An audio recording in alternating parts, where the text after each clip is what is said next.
Conventional deadlift warm-up. In this video, we're gonna cover 8 different movements, and now I'm gonna perform them in a flow that makes the most sense and just how I like to work through the warm-up itself. If you have your own warm-up routine, feel free to pick and choose different movements from within this guide to add to your own. It's all about getting yourself warm, so don't hesitate to try out a couple different methods for doing so. Now let's dive into the first movement.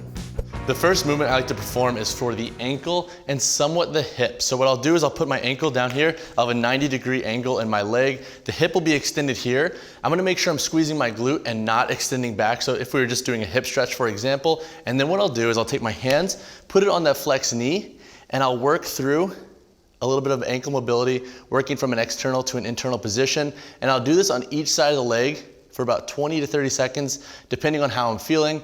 And if there's like a kink and I feel a little bit tight, let's say when I'm going to an internal position, I'll hold right there and really try to feel it out. The big thing here is to get the ankles just a little bit more mobile. You don't wanna be super stiff especially when getting set for a conventional deadlift. So I'll work through each ankle for about 20 to 30 seconds. All right, so since we're already near the ground, what I'll then do is I'll lay on my back, extend one of my legs, bring up the opposing leg into another 90-degree angle at the hip, and then what I'll do is I'll lightly hold it and focus on kicking straight up, flexing that quad, and really elongating that hamstring. If you sit down all day, then there's a good chance your hamstrings are gonna be tight, so working through this is a great way to just kind of get that hamstring a little bit more stretched and a little bit more active before getting set. The last thing you wanna do is load up the hamstring with a bunch of weight after it's been shortened all day, so this is a nice kind of passive way to just get the leg moving, especially around the knee, but also just getting that hamstring nice and elongated and just feeling a little bit more warm. So we'll do this on each side for about 10 to 15 reps. All right, so while we're on the ground, I'll then transition into a dead bug. And I love the dead bug here because one, it's gonna work on our proprioception, so being coordinated with different limbs, engage our core, which is key for a deadlift because we want that rib cage to be nice, tight, and stacked. And also it's gonna help us just overall get a feel of if our hips are tight or if our lats are tight, and then we could warm them up after. So we'll take a dead bug position while maintaining a nice tight core, maintaining that posture with the lower back pressed into the ground, so our whole core is engaged.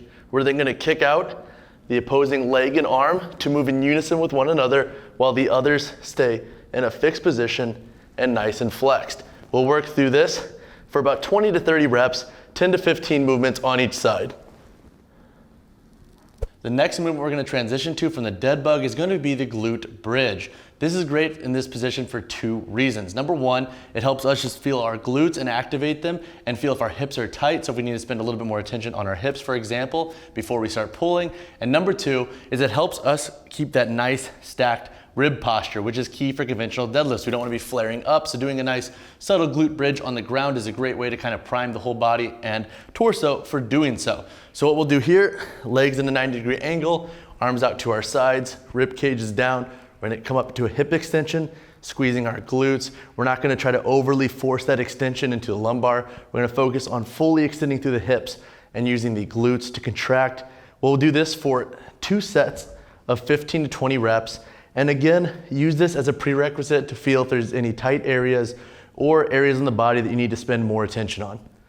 The next movement we are going to perform before physically loading the body is the hip airplane. Shout out to Dr. Jordan Shallow and Chris Duffin for being huge proponents of this movement. It's fantastic for unilateral stability and also just opening up the hips. So how you're going to perform it, you're going to take a position similar to what you would do in a single leg RDL. You're going to bring this pelvis down and you're going to try to feel that stretch in the glute med on the leg that is planted. And then from here, if you need to hold on to something to gain stability, you can. You're going to then open up the hip, trying to grip the floor with this planted leg foot, and you're gonna come back down to that starting position so you feel that stretch.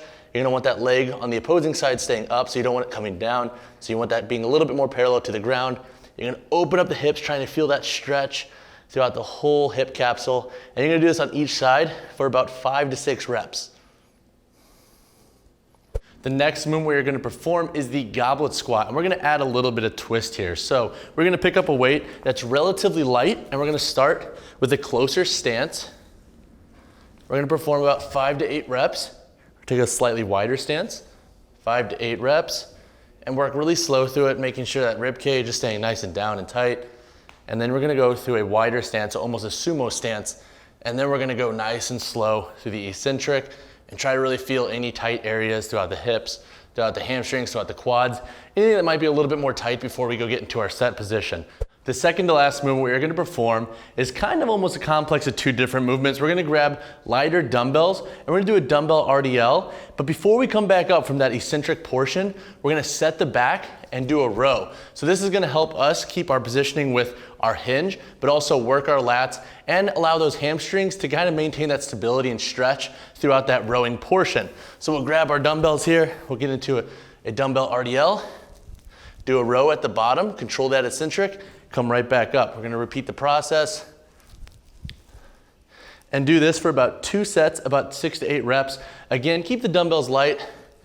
There's no need to be a hero here. The goal here is to feel your torso positioning, work on your hinge, and allow those hamstrings to both stabilize and feel a stretch when performing the row and the RDL.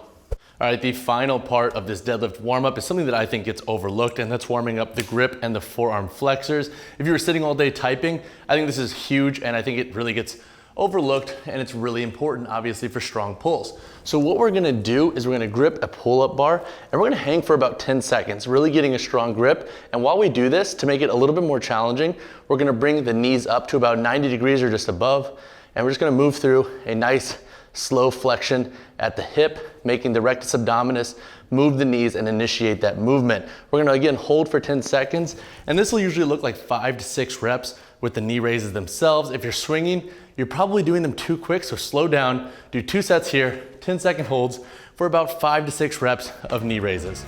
And that wraps up our conventional deadlift warm-up. Note that a deadlift is individual, so some of these movements might work for you and some of them you might not like, and that's totally fine. If you wanna pick and choose what you wanna integrate into your current routine, do so. Or if you wanna work through this one and see how it feels, be my guest. But at the end of the day, it's important to make sure you're warming up properly for how your body responds best. To read more on this topic, visit BarBend.com.